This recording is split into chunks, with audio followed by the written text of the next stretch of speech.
eu entrei, né? Tive contato com esse tema de forma muito pessoal, né? Então, eu descobri, né, que eu tinha depressão e ansiedade ali no início da minha pré-adolescência, assim, 11 para 12 anos. Comecei a sentir, né, os sintomas das tristezas, angústias, fui para o psicólogo, e aí à medida que o tempo foi passando e eu fui vendo o tratamento e vendo que eu, como cristã, eu tinha certas limitações, eu me vi em um lugar que eu sentia falta e sentia que, na verdade, eu sentia como se eu não fosse cristã o suficiente. É mesmo? Por causa desses sofrimentos. E conversa vai, conversa vem com muitos pastores, pessoas cristãs. Eu fui procurando livros, procurando testemunhos de pessoas que passaram por isso também, cristãos que sofriam com ansiedade e depressão, para tentar me encontrar. Não me encontrar, assim, como identidade, Entendi. né? Mas tentar achar formas... Respostas, né? Para essas Exato. questões. Formas de conseguir superar certos limites ou conseguir desenvolver aí uma vida cristã saudável, mesmo com certas limitações. Mas antes de você falar dessa busca, você vem já de uma família cristã. Então, desde que você nasceu, você tem uma família envolvida com a igreja. Sim, e tudo. Sim, desde sempre. Então, meu pai é pastor, minha mãe serve ministerialmente também. Então, eu cresci nesse meio onde eu já sabia, né, que era o meu propósito. E eu acho que é aí que criou, às vezes, assim, até uma necessidade de busca ainda maior, porque eu via o tanto que era verdadeiro, eu via o tanto que era importante, e vendo o ministério dos meus pais, vendo a igreja onde eu nasci, eu queria ter uma vida cristã saudável como eles tinham, e eu sentia que alguns processos que eu passava, as minhas emoções, alguns comportamentos que eram involuntários me impediam disso. E você pode falar um pouco mais assim de como é que era nessa infância, pré-adolescência, o que você sentia, assim? Até para a galera que está nos ouvindo, talvez até se identifique e fale, nossa, eu sentia isso. Então, era muito... Eu lembro explicitamente como é que começou. Era só começar a cair à noite, eu começava a sentir uma angústia. E era uma angústia, assim, que passava por vários pontos. Será que essa noite eu consigo dormir uma noite inteira? Será que eu vou ficar acordada pensando no que eu tenho que fazer amanhã? Será que o amanhã vai ser tão ruim quanto o hoje? E isso ia causando uma angústia, um aperto no peito, na garganta, e me impedia ainda mais de dormir, aumentava, e aí às vezes acumulava para uma isso crise. Com 7, 8, 9 anos? Não, eu lembro bem, assim, uns 9 anos eu comecei a ter isso muito. E eu lembro do meu pai me pegando, orando comigo, e apesar dos sintomas não se desfazerem, né, eu lembro bem de que o que me fazia passar a noite era a certeza do que eu ouvia no Salmo 23. Eu lembro, assim, meu pai botava a Bíblia do meu lado e falava, né, minha mãe também, quando você tiver essas angústias, você lê o Salmo 23. Legal. Porque eu tinha muita dificuldade de orar também. Eu achava que eu não estava orando da forma certa. Porque às vezes eu escutava, não, isso pode ser uma opressão, isso pode ser uma falta de fé. Então, as pessoas falarem isso muitas vezes me pegavam, não, então não adianta eu orar, eu não tenho fé suficiente. E para alguém que é muito nova, né, eu tinha até vergonha de falar isso. Então eu lembro que o Salmo 23 era a minha oração. E isso até me ajudou mais tarde, né? Quando eu tinha os processos de crise, eu pegava os salmos e orava eles. Eles se tornaram minhas orações. Mas aí eu lembro que eu orava eles e isso me fazia suportar a noite. Então, o entendimento, né, de que a esperança dá esse sustento, a promessa da eternidade dá esse sustento, veio nova para mim, mas veio por causa desse entendimento dos meus pais, de que a fé ela não seria, se Deus não quisesse, uma cura, mas ela seria o meu sustento. Então, acho que é daí que eu tirei tão forte, né? Com certeza. Muito mas bom. Eu lembro disso, eu lembro também da tristeza Eu sentia, assim, muita tristeza, que não tinha porquê, não tinha muita explicação. Não tinha. Aconteceu isso, aconteceu aquilo. Não era assim, porque muitas vezes isso pode acontecer por traumas, né? Ou situações específicas. Um luto, mas o meu era do nada, não tinha porquê. Não teve um acontecimento específico. E eu lembro de não querer ir para a escola, muita dificuldade de dormir, dores de cabeça desde pequena. Isso tudo eram mostras, né, de que não dormia muito bem por causa da insônia, preocupação excessiva. Então, assim, sempre preocupado onde meus pais estão, onde minha irmã estava, porque depois minha irmã nasceu, né? Será que vai ficar tudo bem? Projetos escolares sempre eram grandes demais. Então, assim, coisas que claro, são importantes, mas coisas que eu poderia entender e reagir de maneira ok, para mim eram enormes. Era escalado. Uma hipersensibilidade. Exato. E tristezas. Então, assim, tirar uma nota baixa era uma rejeição forte demais. Não fez amizade com tal pessoa, sei lá o quê, era uma rejeição muito forte. Então, os sentimentos, essas modulações de humor eram muito pesadas. E aí meus pais perceberam isso, né, lá para os meus 10, 11 anos e me levaram ao terapeuta. E como é que era até aí a sua vida social, assim, né? Porque você vai para a escola, aquele monte de criançada e tal.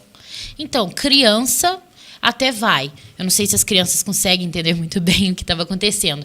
A partir ali dos 10, 11 anos, a dificuldade social ficou bem grande. A ansiedade, ela muitas vezes faz a gente se fechar, né? Então, ela cria uma bolha, assim, e muitas vezes a ansiedade, ela se manifesta nessa ansiedade social, né? Então, você tem, às vezes, a fobia social, você não consegue se comunicar tudo bem, muita timidez, muita vergonha de se apresentar ou manter uma conversa e pensar, nossa, será que o que essa pessoa está pensando de mim? Isso, às vezes, ainda acontece comigo. Todos nós um pouco. Mas então, assim, eu comecei a não ter muitos amigos. E eu fui vendo que, graças a Deus, meus pais estavam muito atentos a isso. Então, eles perceberam essa falta de habilidade social. E aí eles me levaram. E aí eles te levaram para o psicólogo, é onde eu comecei o meu tratamento, né? Então, hoje é 12 anos fazendo acompanhamento psicológico semanal. E como é que, lá no início, a igreja encarou, né? Qual era a resposta que você tinha da igreja em relação a isso? A igreja como um todo, eu diria que encarou bem. Assim, a gente tinha acabado de sair de uma outra igreja, a gente estava começando uma nova comunidade, então a gente ainda era muito pequeno, muitas poucas pessoas. E eu lembro, assim, de alguns comentários específicos de algumas pessoas, né? Porque a gente ainda não tinha, assim, um conhecimento muito bom, vamos pensar aí há 10 anos atrás, de que a ansiedade era um processo, né, muitas vezes químicos, são neurônios e todo aquele negócio. Então, eu ouvia muito, você não está orando o suficiente, é falta de fé, você precisa ler mais a Bíblia, a sua vida de oração não está muito boa. Isso pode ser um demônio, pode ser uma opressão, pode ser uma opressão hereditária, todas essas coisas. Mas não era, assim, da igreja, sabe? Eram coisas específicas, mas que acabavam entrando, de certa forma. E quando a igreja foi crescendo, né, eu senti que, assim, foi até bom sair um pouco do foco, porque quando é muito pequeno, né, fica todo mundo ali junto. E à medida que o tempo foi passando, apesar de eu não ouvir mais essas coisas, eu continuei me achando incapaz de servir na comunidade de forma plena. Eu me sentia quase como se fosse um personagem. E isso era porque dentro de mim, né, eu escutava, eu lia sobre a alegria, sobre como a esperança ela vence medos, e eu ficava, por que a minha esperança, a minha fé, ela não vence esse mal? E E aí eu comecei a me fechar cada vez mais e ter esse medo de não ser cristão o suficiente. E aí eu passei por um tempo assim, segurando isso para mim, até me abrir aí pro meu discipulador e perguntar: isso é falta de fé mesmo? E aí eu lembro bem assim do meu aconselhador, né, virar para mim e falar: não é. Às vezes, pessoas que passam por sofrimentos, elas podem até adquirir fés grandes o suficientes para que o sofrimento não seja o fim. E aí eu lembro que isso ficou muito forte em mim. Então, meu sofrimento não é meu fim. Então, toda essa dor, essa agonia que é pesada, ela atrapalha o meu cotidiano, ela não vai ser o meu fim, por quê? E aí eu comecei a ler os Salmos de novo. Eu lembro, isso foi mais ou menos 2016, eu tinha 17. Eu fui ler os Salmos.